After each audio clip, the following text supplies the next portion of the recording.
Parlons de cette éducation-là. Vous avez un problème avec les saisons? Oui, vous dites que les vacances doivent être en saison. Oui, j'ai un problème avec les saisons et nous devrions tous en avoir.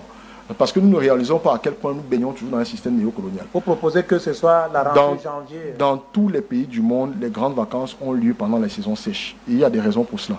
D'abord, il y a des raisons économiques parce que ça permet justement de doper l'activité touristique.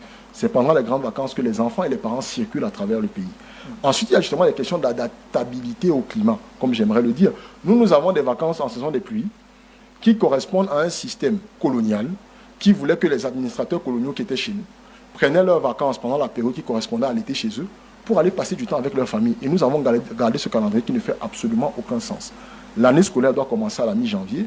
Elle doit se clôturer en fin septembre, début octobre au plus tard, pour qu'en octobre, novembre et décembre, nos enfants soient en vacances, puissent participer au championnat de vacances quand il y a le soleil, puissent avoir des activités écotouristiques, puissent développer leur capacité extrascolaire quand le temps est beau et que ça permet donc de doper également, comme je l'ai dit, notre activité touristique.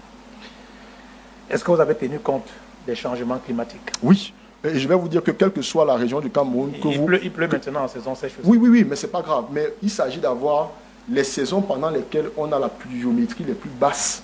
Et quelles que soient les régions du Cameroun que vous prenez, vous verrez que c'est dans cette période-là que la pluviométrie est la plus basse, même s'il y a un changement de température. Vous pensez vraiment que cette affaire de saison-là pose un problème? Elle pose un problème. Au point d'en faire toute une... Oui, parce qu'elle a un impact économique majeur. Elle a un impact économique majeur. Ce n'est pas par hasard que les autres pays ont les vacances scolaires pendant l'été.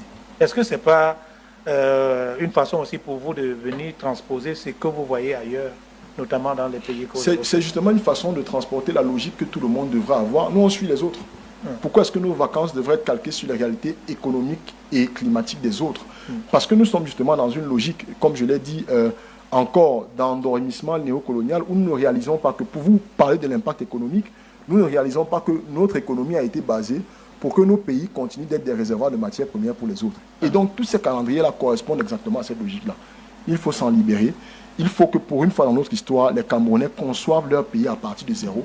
C'est à nous de décider ce que le Cameroun doit devenir. Et dans ce sens, il y a une réforme de l'économie et une réforme de l'éducation qui doit accompagner cette transformation économique.